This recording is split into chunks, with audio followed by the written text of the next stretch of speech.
مشاهدينا الكرام، أهلا بكم في هذا اللقاء الخاص مع السيد إيمانويل ماكرون رئيس الجمهورية الفرنسية. سيد الرئيس، أهلا بكم. Bonjour Monsieur le Président. Bonjour à vous, bienvenue. Merci d'accorder cette interview à Al Jazeera. La France a été frappée 2 fois en 2 semaines, doublement choquée, à Conflans-Sainte-Honorine dans une école, à Nice dans une église. Le monde musulman vous suit et vous-même, vous suivez les réactions dans le monde musulman. Qu'est-ce que vous pouvez dire au monde musulman aujourd'hui? Merci d'être là et vous avez raison de rappeler que notre pays a été frappé à 3 reprises par des actes terroristes conduits par des extrémistes violents qui l'ont fait en déformant, en détournant l'islam et avec des actes qui ont véritablement sidéré, blessé le peuple français. La décapitation d'un professeur parce qu'il enseignait librement. Et à Nice, ce jeudi, dans une église, la basilique Notre-Dame de Nice, la décapitation de 2 personnes et l'attaque au coup de couteau d'une 3e. Et donc la France aujourd'hui est sous le choc de ces attentats, à la fois dans un sentiment de tristesse, d'unité aussi et de colère. Et pour la première fois, alors même que nous vivions ces attentats, il y a eu des réactions très, très fortes, je dirais à l'international, pour attaquer la France, sur la base de beaucoup de malentendus. Et c'est pour ça que je voulais les lever, y compris avec vous, parce que j'ai suivi ce qu'il y avait parfois dans vos réseaux sociaux, sur votre antenne, et je pensais qu'il fallait lever beaucoup de malentendus. Alors, si vous le permettez, mon premier mot, il sera pour les Français dont la confession est plutôt d'être catholique, parce qu'ils ont vécu hier une blessure très profonde. Je veux leur redire tout notre soutien, la protection de la République. J'étais il y a quelques minutes avec le pape pour justement évoquer cela.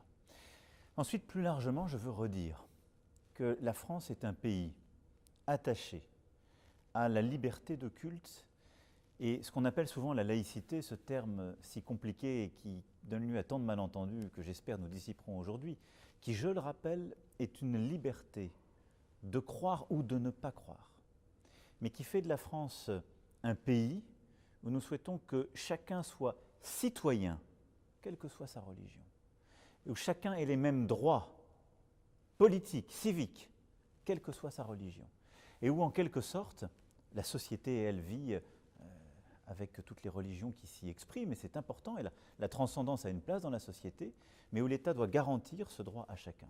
Et ce que je veux dire, contrairement à ce que j'ai beaucoup entendu ces derniers jours, c'est que notre pays est un pays qui n'a de problème avec aucune religion au monde, parce que d'ailleurs elles s'y exercent toutes librement. Et pour ce qui est des Français de confession musulmane, comme d'ailleurs des citoyens du monde entier dont l'islam est la religion, je veux leur dire que la France est un pays où l'on exerce librement aussi cette religion, où il n'y a pas de stigmatisation, tout cela est faux, et un pays dont la vocation universelle est d'ailleurs d'être attaché à la paix, à la capacité à vivre, quelle que soit sa religion. Donc beaucoup de choses fausses ont été dites. Je voulais ici avoir un message de fermeté contre le terrorisme, contre tous ces extrémistes violents, et en même temps de paix, d'unité, de restitution d'une certaine vérité.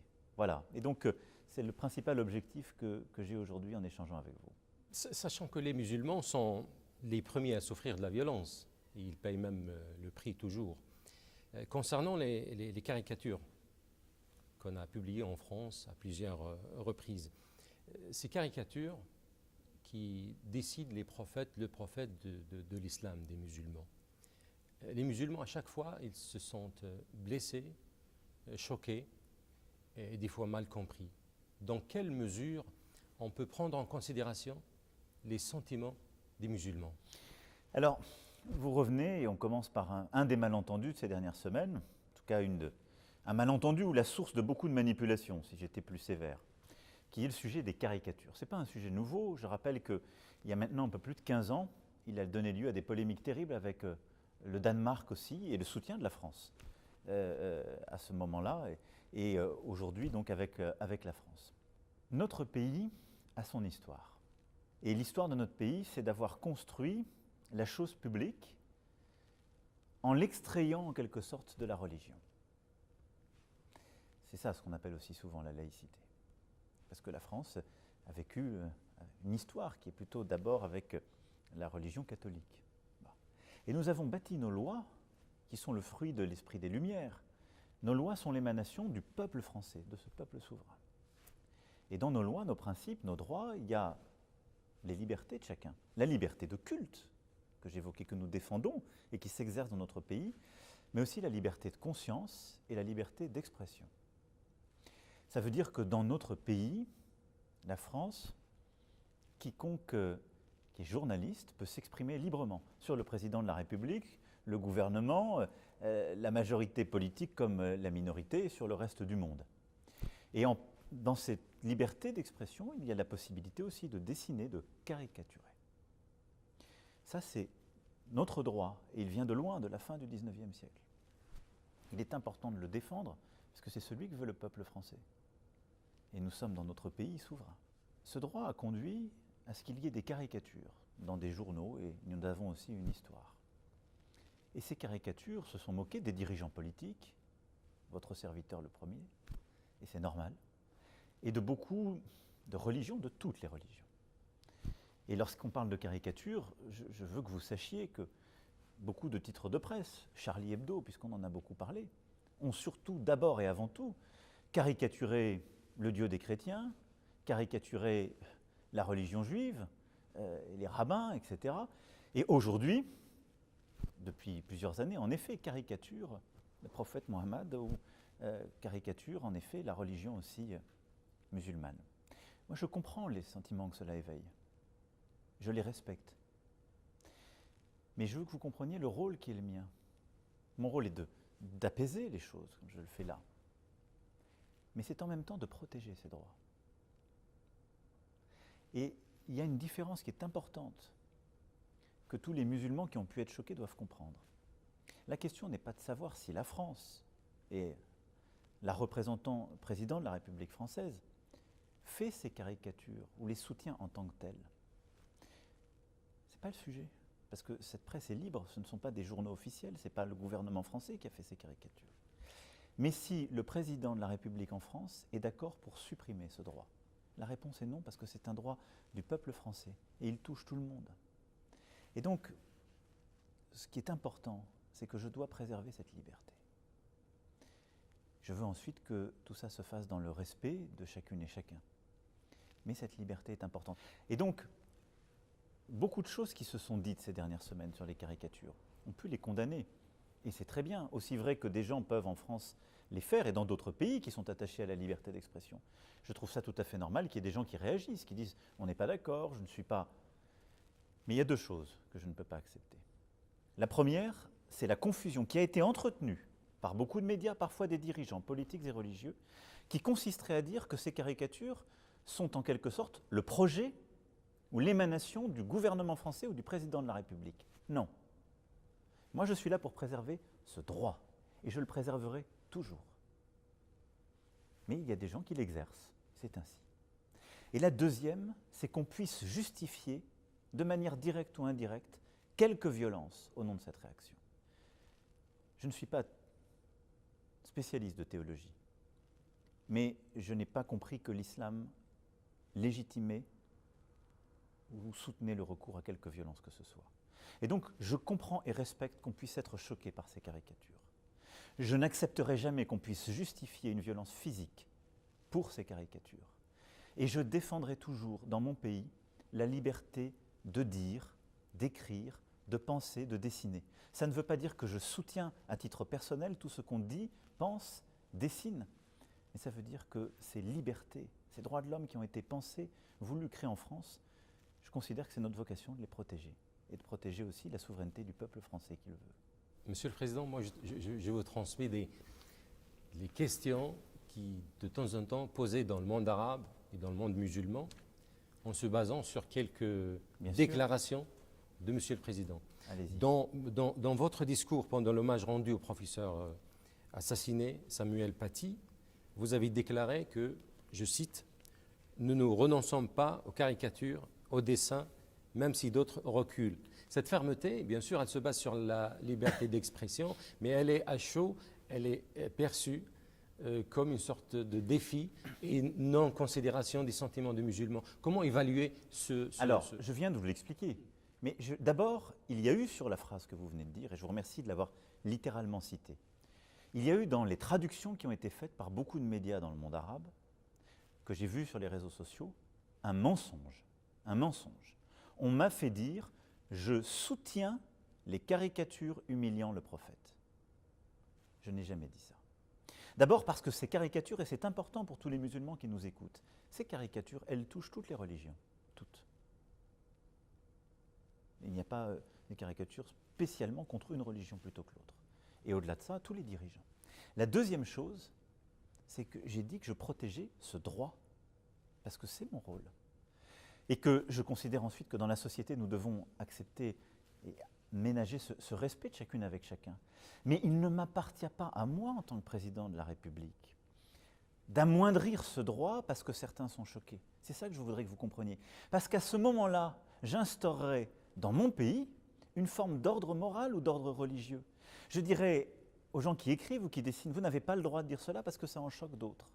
Et de proche en proche, la liberté d'expression se réduirait parce qu'elle deviendrait l'espace qui fait qu'en quelque sorte, on ne parle plus les uns des autres.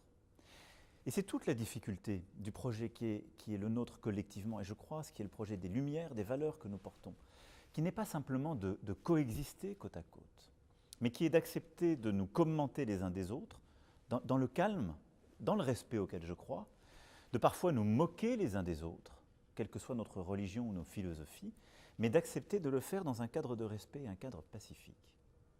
Et par rapport à la phrase que vous citiez, les réactions du monde musulman, je crois d'abord ont été dues à beaucoup de mensonges et aux détournements que j'ai évoqués, et au fait que les gens ont cru comprendre que moi j'étais favorable à ces caricatures. Je leur dis, ce n'est même pas la question. Moi je suis favorable à ce qu'on puisse écrire, penser, dessiner librement dans mon pays, parce que je pense que c'est important, que c'est un droit, sont nos libertés. Je comprends que ça puisse choquer, et je respecte cela, mais il faut en parler. Il faut en parler. Il faut construire cet espace de respect et de compréhension mutuelle. Mais je pense que la solution n'est pas d'interdire ce droit, et la solution est évidemment encore moins de justifier quelque violence au nom du fait qu'il choque. Pour les caricatures, bien sûr, ce sujet qui reste toujours, qui fait la une des événements, les musulmans ils s'opposent à toutes les caricatures de Moïse, de Jésus, de la Vierge Marie, mais ils remarquent que les dessins, les caricatures de Mohammed, le prophète de l'islam, sallallahu alayhi wa sallam, est facilement à répéter. La publication est très facile, la republication. Cette répétition, comme si c'est très facile de caricaturer le prophète de l'islam plus que les autres. Non, je vous l'ai dit, d'abord c'est faux factuellement, et ça n'est pas vrai dans notre histoire. Les catholiques de notre pays ont parfois été aussi beaucoup choqués parce qu'ils avaient vu, je sais que les juifs ont pu l'être, et donc il faut en discuter. Vous savez, quand ça vous touche vous-même, je ne parle pas là des caricatures d'une religion, mais en tant que dirigeant, ça peut ne pas vous plaire. Mais ce n'est pas parce que quelque chose ne vous plaît pas ou vous choque que ça justifie la violence, une fois encore. Mais je n'accepte pas l'idée qu'il puisse y avoir une forme de stigmatisation, c'est faux. Et je veux aussi insister sur le fait que la liberté d'expression est quelque chose de beaucoup plus large que la simple caricature, mais elle est là. Donc voilà, je pense qu'il ne faut pas tomber dans une espèce de provocation contre provocation. Je voulais vous redire la vérité des choses, à la fois l'histoire, ce que ça est. Ces dessins sont faits en France. Ce n'est pas la loi de l'islam qui s'applique en France. C'est la loi du peuple français souverain, et il en décide. Et en particulier, ces lois viennent du XIXe siècle. Qui serais-je pour dire, parce qu'une religion a un problème avec telle représentation ou tel mot, je dois interdire? Je ne peux pas le faire. Et je pense que ce n'est pas ma vocation. Et donc, ce que je veux, c'est qu'ensemble, et c'est pour ça que c'est un message je veux lever les mensonges et les ambiguïtés, et je veux dire à tous les musulmans du monde, il y a dans vos pays des choses qui ne plaisent pas forcément à certaines religions, peut-être ressortissants de mon pays. Vous attaquent-ils parce que ça ne leur plaît pas, parce que ça les choque? Non. Nous devons apprendre à nous connaître les uns les autres, à comprendre d'où nos lois, d'où nos habitudes viennent. Mais il n'y a rien qui, dans ces caricatures, dans cette liberté d'expression, est fait contre une religion quelle qu'elle soit, et en particulier contre l'islam. Mais il y a l'importance dans notre pays, et beaucoup de pays, moi je le vois aussi avec une certaine tristesse, beaucoup de pays dans le monde ont renoncé à de la liberté d'expression ces dernières décennies. Parce qu'il y a eu des polémiques, par la peur, par le chaos justement des réactions. Et donc on a une forme de réduction de cette liberté de dessiner, de discuter, qui est parfois de provoquer, qui je crois est grave pour notre liberté à tous. Donc croyez dans une chose. Ici en particulier, votre serviteur en tant qu'il est le président de la République française respecte tous les concitoyens de France, mais tous les citoyens du monde, quelle que soit leur religion. Et je suis attaché à ce respect. Mais je veux que vous compreniez ce qu'est l'exercice de cette liberté, qu'il vaut en France et dans d'autres pays, et que une marque de mon respect, c'est aussi de traiter les musulmans comme toutes les religions, et d'essayer d'installer cet espace de respect qui peut accepter l'humour, le décalage, à moi de dire quand les choses parfois choquent, mais pas pour les interdire ou les réduire, pour qu'on puisse en parler. Souvent, quand on parle de l'islam en France, les musulmans citent l'antisémitisme. Pourquoi il y a des lois qui pénalisent l'antisémitisme? Pourquoi il y a des lois qui ferment le débat sur certains faits historiques? Par exemple, le révisionnisme, des trucs comme ça, qu'on peut pas, qui sont protégés par la loi française. Oui, je vous confirme. Et ils disent, est-ce qu'il n'y a pas une possibilité d'avoir des lois pour protéger leurs symboles sacrés? Alors, vous confondez deux choses. L'histoire, le respect des peuples entre eux et les religions. La France combat l'antisémitisme et le racisme, sous toutes ses formes. Et l'antisémitisme, en tant qu'elle est, l'attaque, la remise en question, la haine contre un peuple, mais contre tous les peuples. L'antisémitisme et le racisme, en France, sont combattus et interdits par la loi. Et donc, il n'y a pas que l'antisémitisme, ce serait faux. Tous les racismes le sont. Mais de la même manière, en France, on a le droit de caricaturer, pour reprendre ce qu'on évoquait à l'instant, de critiquer la religion juive, comme toutes les religions. Donc il n'y a pas un double standard, il n'y a pas un double statut, c'est faux. C'est faux. Il y a en France une loi qui pénalise en effet le révisionnisme historique, parce que beaucoup de gens ont construit l'antisémitisme sur la négation de ce qu'était la Shoah. C'est un fait historique. Mais en France, nous n'accompagnons qu'un fait historique. Allez chercher dans d'autres pays le refus de voir tel ou tel génocide ou d'enseigner telle ou telle épreuve de l'histoire, pas en France. Nous reconnaissons les choses, y compris d'ailleurs les crimes que nous avons nous-mêmes commis. Je le rappelle, il y a maintenant 25 ans, Jacques Chirac a reconnu la responsabilité de l'État français pour ce qui était la Deuxième Guerre mondiale. Nous avons nous-mêmes reconnu ce qui avait été fait au titre de l'esclavage et du colonialisme. Donc la France regarde son histoire en vérité, mais elle entend que chacun le regarde et que la haine ne se nourrisse pas d'une histoire revue, corrigée ou fausse. Et après, ce n'est pas le gouvernement qui fait l'histoire, ce sont les historiens. Toutes les formes de racisme et d'antisémitisme sont combattues en France de par la loi. Après, est-ce que ça veut dire qu'il n'en existe pas? Il en existe, et c'est un fléau terrible. Et nous luttons contre celui-ci. Et j'ai demandé au gouvernement de faire encore davantage, dès le début de mon mandat. Et d'ailleurs, mes prédécesseurs, quelle que soit leur sensibilité politique, l'ont aussi fait.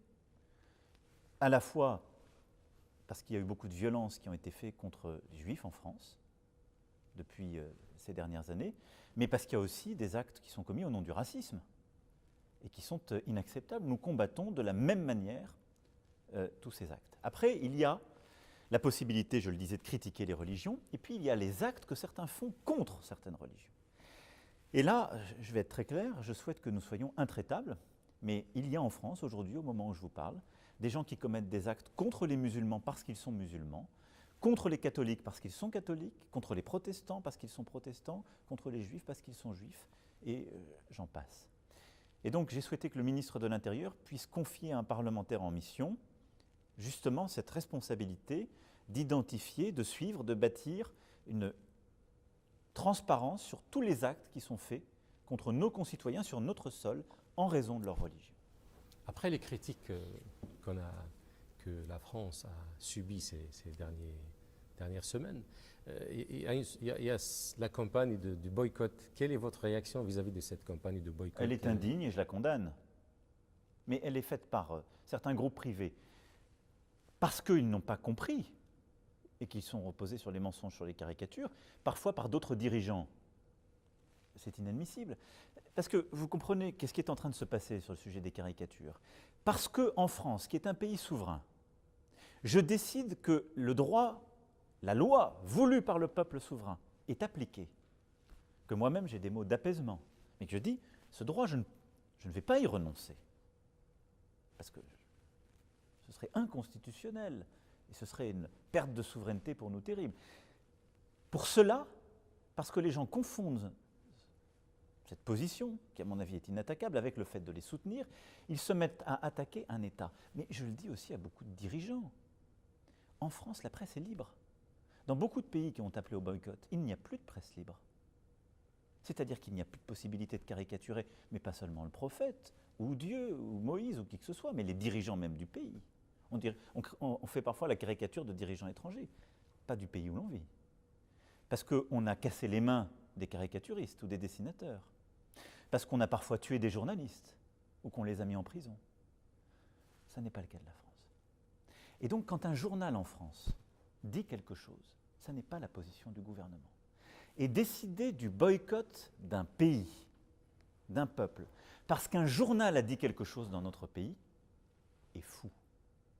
Ou c'est juste transposer ce qui vaut dans certains pays, mais pas chez nous, et pas dans le monde libre.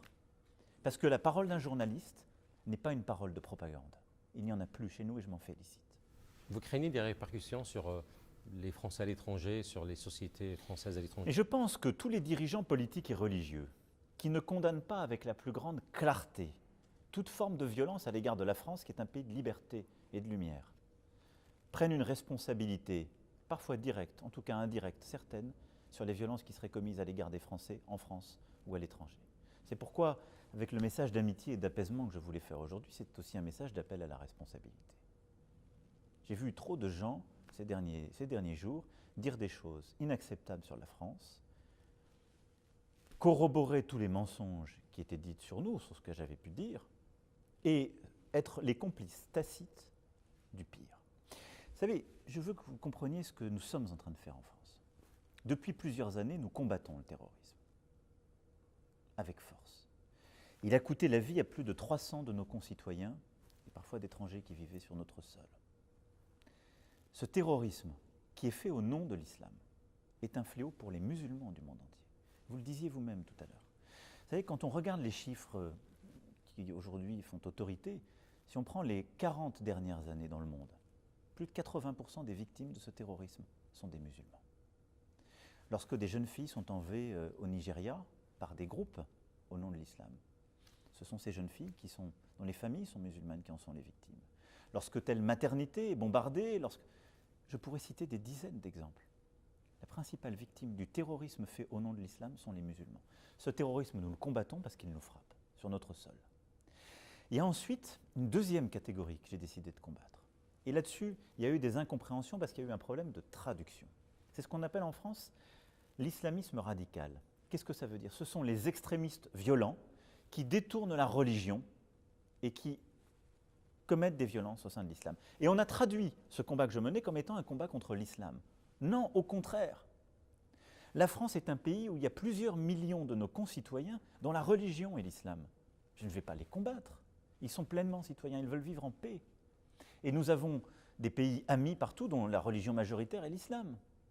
Mais aujourd'hui, au nom de l'islam et détournant cette religion, des extrémistes violents font le pire. Et ils ne sont pas terroristes. Mais qu'est-ce qu'ils font? Ils déscolarisent des enfants, ils les endoctrinent et ils justifient la violence. Sur notre sol en France, ils agissent, en connexion avec des groupes à l'étranger. Et donc, ce à quoi nous nous sommes attelés depuis 3 ans avec beaucoup de force, c'est justement d'essayer de réduire leur emprise pour protéger notre peuple et pour protéger, entre autres aussi, les Français de confession musulmane. Parce qu'ils nourrissent progressivement un sentiment qui peut être nocif pour l'amitié justement entre les religions. Parce que comme tout ça se fait au nom d'une religion, il y a une incompréhension qui naît. Et donc, ce que j'ai réaffirmé dans le discours des Mureaux au début du mois d'octobre, c'est ma détermination par un projet de loi qui arrive, qu'on a appelé séparatisme. Mais je veux lever les ambiguïtés, qui est un projet de loi pour lutter contre ces groupes et ces personnes extrémistes, violents, qui agissent au nom de l'islam. C'est de protéger toutes les Françaises et les Français, et plus largement, et en particulier ceux dont la religion est l'islam. Et donc, qu'est-ce que nous allons faire? Les empêcher de déscolariser des enfants de la République. Nous allons empêcher qu'il y ait des financements liés avec des activités terroristes qui viennent leur permettre de mener leurs activités. Donc on va créer de la transparence financière. Et on va surtout s'assurer, ce qui est pour moi essentiel en France, que toute personne, quel que soit son culte, ce n'est pas mon sujet, quelle que soit sa religion, mais respecte pleinement les lois de la République française. Ça, c'est essentiel. Et donc c'est ça ce que nous sommes en train de faire. Mais moi, je veux faire la séparation entre ces extrémistes qui commettent le pire ou justifient le pire, parfois dans des discours très sophistiqués et dangereux, avec les musulmans. Et partout ces dernières semaines, dans le monde musulman, on a essayé d'agréger les deux, en déformant mes propos, en faisant mentir, en disant « président de la République française et donc la France, ils ont un problème avec l'islam ». Non, nous n'avons aucun problème avec l'islam. Aucun. Notre histoire d'ailleurs, intellectuelle, culturelle, est intriquée avec l'islam. Nous sommes un des premiers pays qui a traduit le Coran. À la Sorbonne, en France, depuis le XVIIe siècle, on le traduit, on l'enseigne, et des controverses importantes s'y sont tenues. Nous sommes un des premiers pays à avoir ouvert dans le cœur de la capitale une magnifique mosquée, la Grande Mosquée de Paris, et interrogé nos représentants religieux, le président du Conseil français du culte musulman, le recteur de la Grande Mosquée. Ils vous diront la même chose que ce que je viens de vous dire. Et donc le combat dans lequel nous sommes engagés, qui est un combat pour nos générations essentielles, c'est un combat contre le terrorisme, contre l'extrémisme violent et tous les discours de justification de cette violence au nom de l'islam, mais pour protéger nos concitoyens dans tous les pays du monde, quelle que soit leur religion, y compris les musulmans.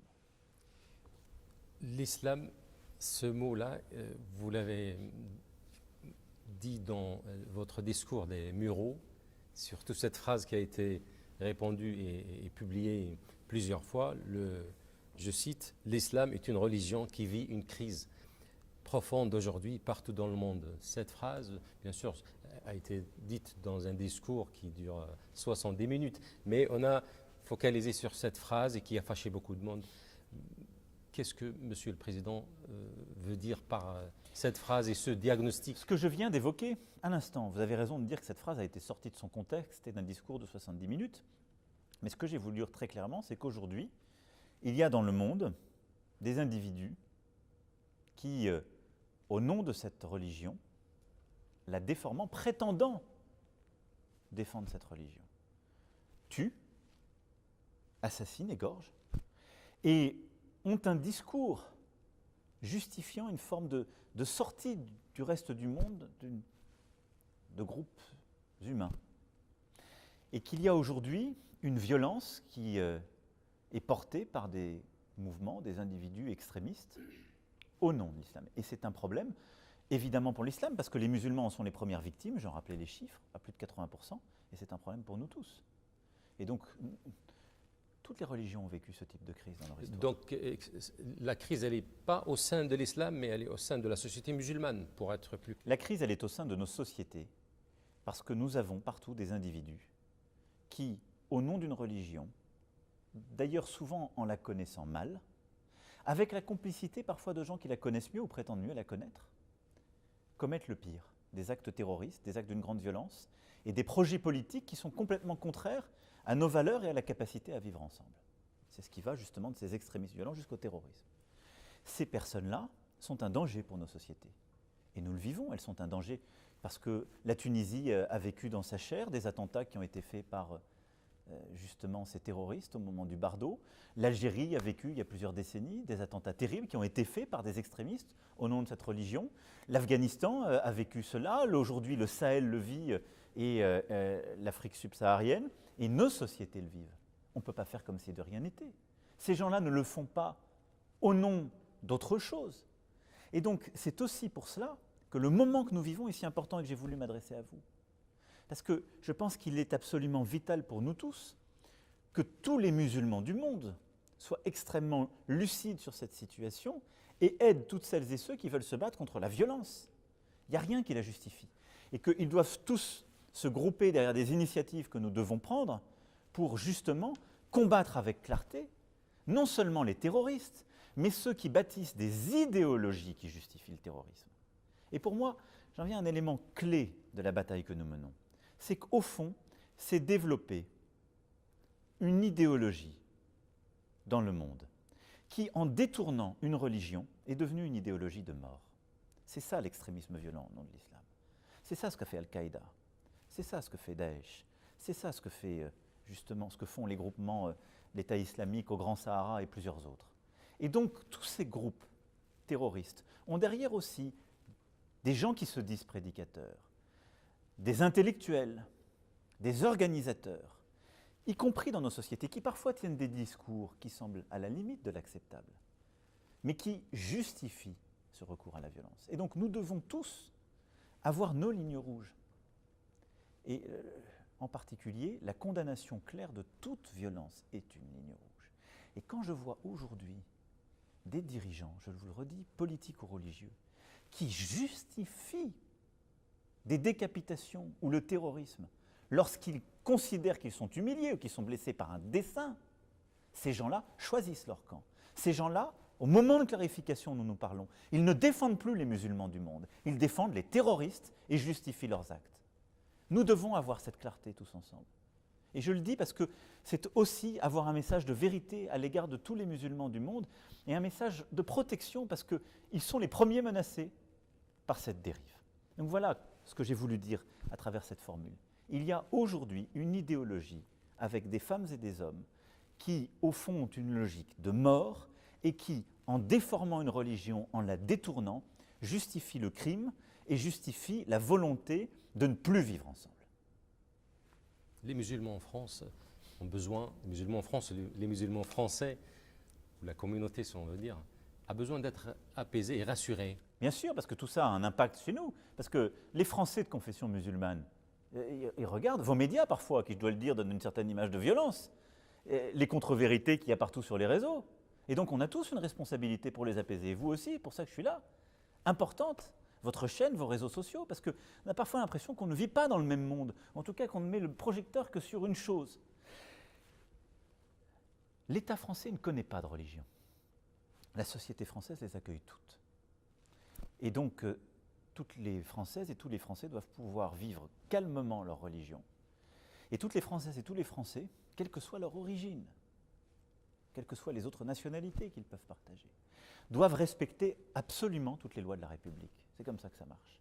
Mais je veux avoir un message d'apaisement et de paix parce que le projet qui est le mien, qui est le nôtre, celui sur lequel le peuple français m'a confié mandat, mais je crois celui qui est historiquement celui de notre pays, sa mission profonde, c'est une mission de paix entre les religions parce que c'est une mission de savoir, de construction de la raison. Et donc, en quelque sorte, moi, je ne m'occupe pas de savoir ce que vous croyez. Je m'occupe de savoir si vous respectez toutes les lois de la République. Je n'accepterai jamais que vous ne respectiez pas une loi du pays en raison de votre religion si vous vivez sur le sol français. Mais je veux que vous puissiez croire dans votre Dieu, quel qu'il soit, de manière calme, apaisée sur notre sol. Et donc, quand parfois il y a des actes qui sont faits contre les musulmans en France, je veux leur dire que nous serons intraitables. Il y en a, il y a des faits divers, malheureusement trop souvent. Il y en a contre, aujourd'hui, nos concitoyens, quelle que soit leur religion, trop souvent. Monsieur le Président, vous avez parlé de séparatisme, ce terme qui est devenu dans un peu de temps très répandu, tout le monde en parle. On a l'impression que ce terme stigmatise les musulmans en France. Et dans votre discours des Mureaux, vous avez parlé, vous avez dit que nous-mêmes, on a construit notre propre séparatisme. Donc il y a une responsabilité de l'État. Oui, j'ai dit qu'il y avait en tout cas que la politique que nous menons, c'est de lutter contre ces extrémistes violents qui agissent au nom de l'islam, mais que l'État devait aussi réengager une politique à l'égard de beaucoup des enfants de notre pays qui vivent sur notre sol et qui se sentent abandonnés, parce que je suis lucide sur notre situation. Quand j'ai parlé d'un séparatisme, qu'est-ce que ça veut dire et pourquoi ça correspond à ce que je vous décrivais tout à l'heure? Parce que vous avez des groupes, que j'appelle ces extrémistes violents qui agissent au nom de l'islam et en détournant la religion, qui enseignent expliquent, dans le cadre d'associations, en utilisant toutes les libertés et les droits que la République offre, que notre pays offre. Ils enseignent qu'il ne faut pas respecter la France, qu'il ne faut pas respecter notre droit, qu'il faut en quelque sorte sortir de nos lois. Ils enseignent que les femmes ne sont pas l'égale des hommes. Ils enseignent que les petites filles ne doivent pas avoir les mêmes droits que les petits garçons. Pas chez nous. Je vous le dis très clairement. Pas chez nous. Nous, nous croyons dans les Lumières. Et les citoyennes ont les mêmes droits que les citoyens. C'est existentiel. Et donc, jamais, jamais, jamais, je n'accepterai une association, quand bien même elle le ferait au nom d'une religion, qui pousserait ses droits. En tout cas, qui dirait, une petite fille n'est pas l'équivalent d'un petit garçon. Elle n'aura pas le même enseignement, on ne lui donnera pas les mêmes chances. Parce que ça n'est pas notre droit. Les gens qui croient ça, qu'ils aillent le faire ailleurs, pas sur le sol français. Donc je dis, ces groupes-là qui, sur notre sol, veulent instaurer leurs droits, séparer une partie de la société, nous devons lutter contre eux, très clairement. Parce qu'ils décident de se séparer. Ce n'est pas contre les musulmans, je vous le redis, c'est contre ces extrémistes violents ou qui ne veulent pas respecter nos droits. Parce que c'est la clé pour protéger les Françaises et les Français, et en particulier ceux de confession musulmane. Parce que je ne veux pas qu'une petite fille, parce que ses parents croient dans l'islam, ce qui est tout à fait leur droit en France, se retrouve à être prise par une de ces associations et à être ainsi, en fait, maltraitée sur notre sol. Ça, je ne peux pas l'accepter. Donc, quand on a parlé de ce mot séparatisme, ça n'est pas contre quelque religion que ce soit, mais contre l'utilisation au nom d'une religion de certaines pratiques. Et on a d'ailleurs cité d'autres pratiques qui existent aussi sur notre sol et qui sont le fruit ou d'autres religions ou d'autres groupes. Ensuite, j'ai dit, nous avons une responsabilité, parce que quand je regarde la stratégie de ces extrémistes et parfois de ces terroristes, ils construisent tout leur discours, leur narratif sur le ressentiment. C'est-à-dire, ils expliquent au monde musulman, vous n'avez pas été bien traité par l'Occident, vous avez été humilié, vous avez été colonisé, vous n'êtes pas bien traité dans leur société. D'abord, moi je regarde les faits, nous avons une histoire. Je me suis déjà exprimé sur le colonialisme et l'histoire de la France sur plusieurs continents. Donc on la regarde en face et je sais ce qu'est cette histoire. Mais je n'accepte pas, et donc il faut aller au bout d'ailleurs de ce travail de réconciliation par l'histoire, la vérité. Mais je suis frappé de voir que ces discours des groupes extrémistes prospèrent au sein d'une jeunesse qui n'a jamais, elle, connu la colonisation, qui est parfois en France depuis des générations. Et ça marche pourquoi ? Parce qu'en effet, il y a un ressentiment qui est, lui, plus économique et social. Et donc, je considère que nous, en France, on n'a pas assez fait le travail pour permettre à tous les enfants nés sur notre sol ou arrivés de réussir avec la même égalité. Et là, je ne voudrais pas qu'on confonde deux choses. Ça n'a rien à voir avec la religion, très peu. Ça a à voir souvent avec le prénom, le nom, la couleur de peau, le lieu où l'on habite. Donc le modèle d'intégration en France nécessite une amélioration. Oui, il nécessite un plus grand engagement collectif. Parce que nous avons aujourd'hui ce que j'appellerais des corporatismes qui bloquent la société. Ils touchent tout le monde, vous savez. Ils touchent aussi des jeunes qui sont dans des quartiers qui ne sont pas les plus difficiles de la société, mais qui viennent de milieux modestes. Mais ils touchent encore plus les jeunes qui viennent de milieux modestes et qui sont souvent issus de l'immigration et qui ont une couleur de peau qui est différente. C'est un fait. Et je le regarde en face. Donc nous devons faire beaucoup plus par notre politique de logement. On l'a déjà commencé depuis 3 ans. Mais c'est ça aussi que je veux accélérer. Par nos politiques de logement, pour que le logement soit, justement, l'accès au logement soit plus équilibré sur le territoire. Par notre formation. Et on doit faire beaucoup plus pour l'emploi.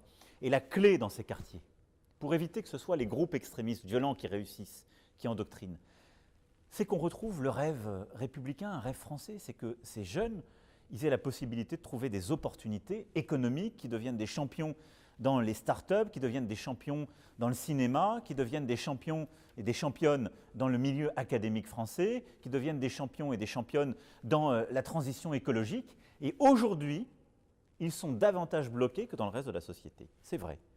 La laïcité française, on a l'impression qu'elle est hypersensible aux faits religieux d'une manière générale. Et j'ai parfois le sentiment que c'est certaines religions qui sont hypersensibles aussi à la laïcité française. Oui, mais de loin, J'ai encore jamais vu quelqu'un condamné à mort au nom de la laïcité française. De loin, monsieur, Vous m'accorderez ce distinguo. bien sûr, heureusement. Oui, mais j'aimerais que tout le monde soit aussi clair que ça. La ligne rouge. Quiconque condamne à mort ou justifie un acte violent, pour moi, est de l'autre côté. Si on est clair là-dessus, on aura fait un énorme progrès déjà au cours de cette émission. Loin de la violence et la condamnation, et la laïcité française, on a l'impression qu'elle est sensible aux faits religieux et surtout à l'islam, à certains aspects de l'islam. Le foulard, ça fait 30 ans qu'on parle du foulard et du voile islamique.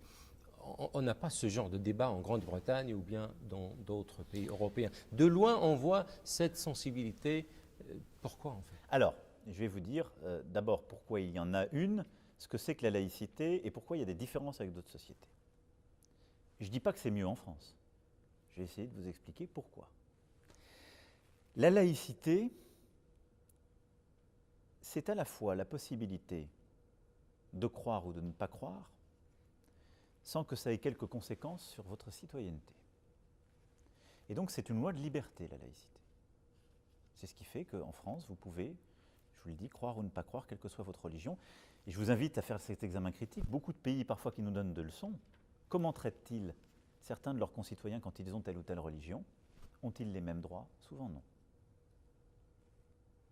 Ensuite, c'est un principe de séparation de l'Église et de l'État. C'est que l'État est neutre et ne s'occupe pas de religion. Il ne les finance pas, il ne les réglemente pas.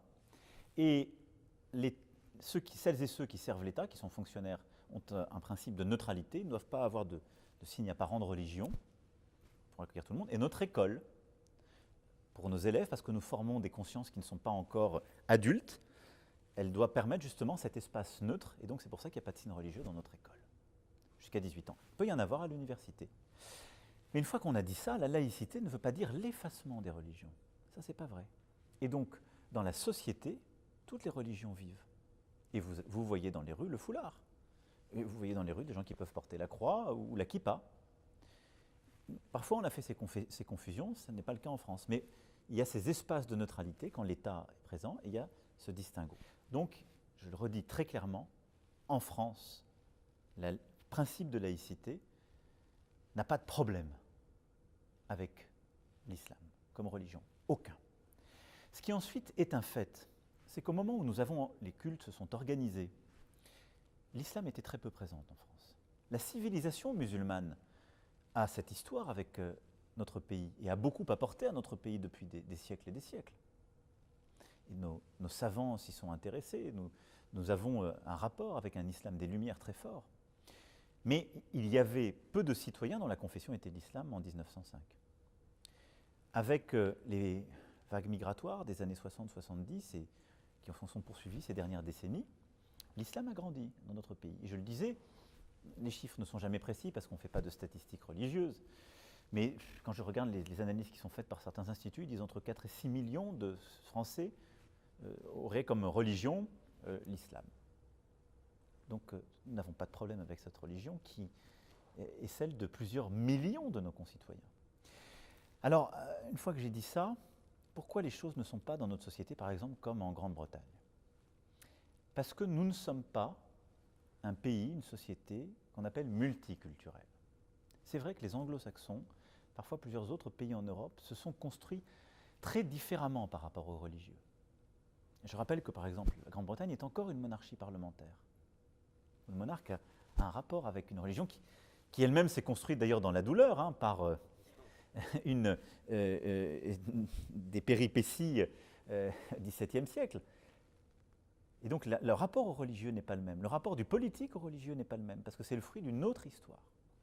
Mais les sociétés anglo-saxonnes ont en effet un multiculturalisme qui est là, qui fait que les religions cohabitent. Est-ce que c'est un meilleur modèle que le nôtre? Moi, je ne le jugerai pas, mais il est différent, vous avez raison. Mais je voudrais dire 2 mots sur la beauté du modèle français, parce que j'y crois très profondément. J'y crois pas pour lutter contre telle ou telle religion.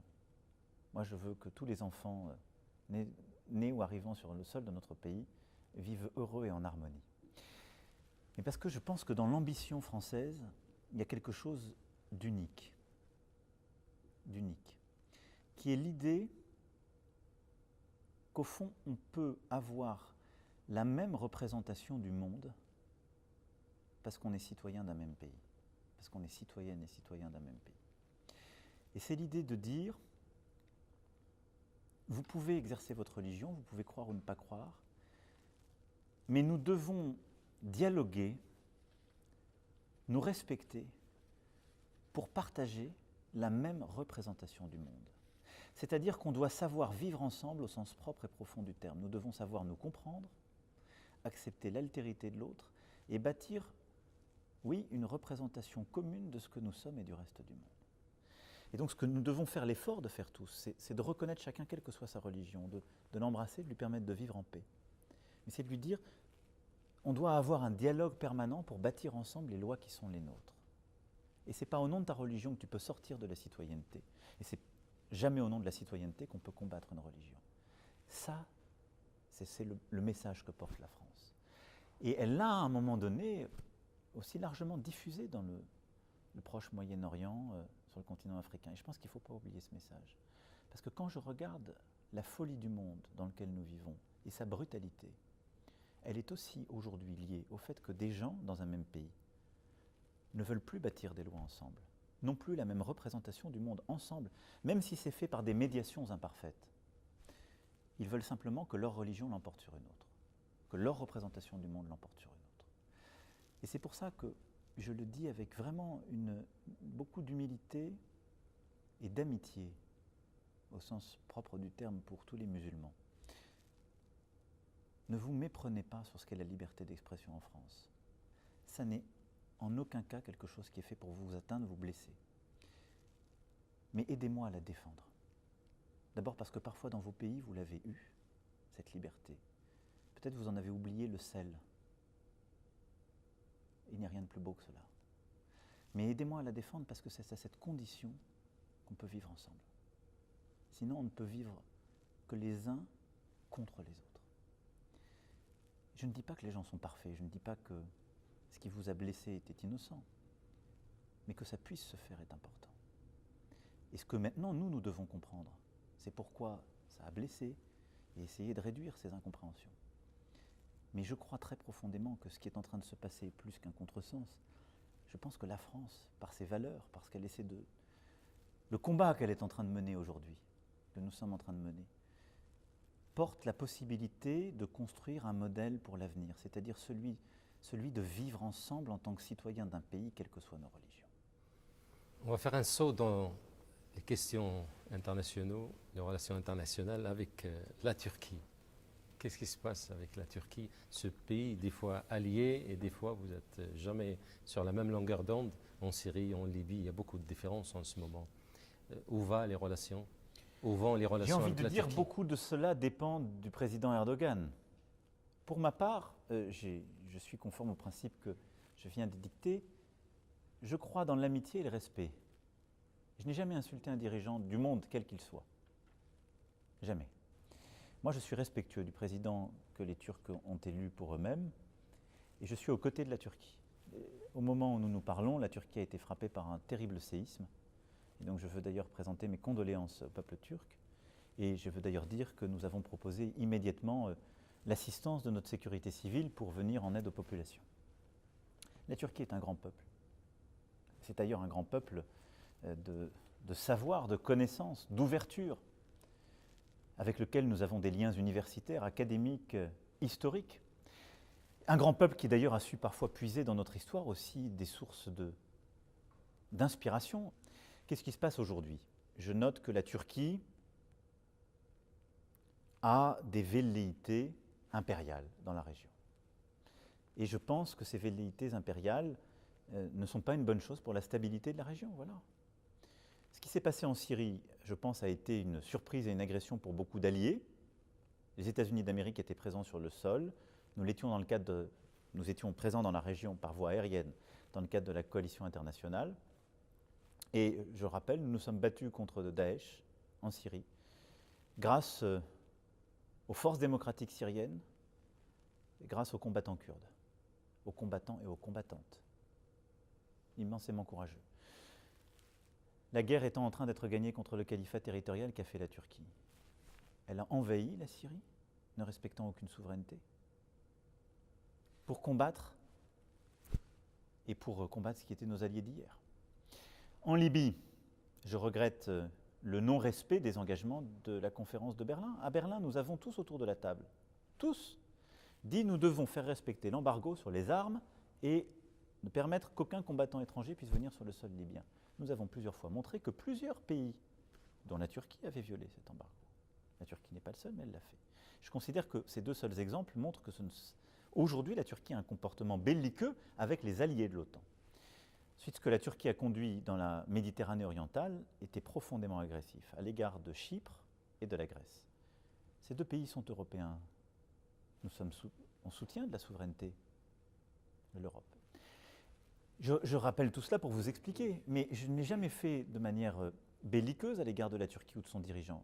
Mais je pense que nous ne pouvons pas accepter l'état de fait, ce qui est la stratégie contemporaine du président turc. Donc moi je considère que quand on est allié, quand on est ami, on doit dire les choses en vérité et où sont nos lignes.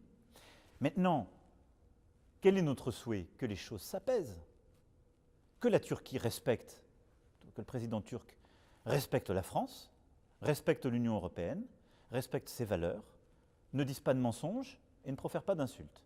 Ce serait formidable. Et je pense que c'est le minimum minimorum. Et ensuite, que le président turc, à la hauteur de l'histoire de son pays, cesse les actes unilatéraux qu'il a conduits contre plusieurs Européens. Voilà ce que je dis. Et quel est notre souhait si je faisais fi de tout cela? Évidemment, moi je crois dans la paix. Et donc c'est plutôt qu'on réengage des relations pacifiques, des coopérations académiques, universitaires, culturelles, économiques. Mais le préalable à ces relations, c'est quand même de retrouver des sentiments amicaux, de la décence et de la clarification que j'évoquais. Aujourd'hui, on n'y est pas. Ces dernières semaines, on a plutôt reculé. Le président, je veux dire là-dessus d'ailleurs, par rapport à votre point, que ça n'est pas une position française, c'est une position européenne. Hier, nous avons tenu un Conseil européen où les 27 membres ont été unanimes pour soutenir la France. Et hier, le président Charles Michel a très clairement soutenu la France dans les attaques auxquelles elle fait face aujourd'hui. Et il a rappelé d'ailleurs la Turquie à ses devoirs. Dernière question, Monsieur le Président. Il y a une pierre dans l'édifice civilisationnel dans les deux mondes, la pierre de Rosette, 1799, découverte par Jean-François Champollion. Ce modèle de relations culturelles, comment le renforcer dans le futur, de l'avenir? Mais vous savez... C'est ma dernière question.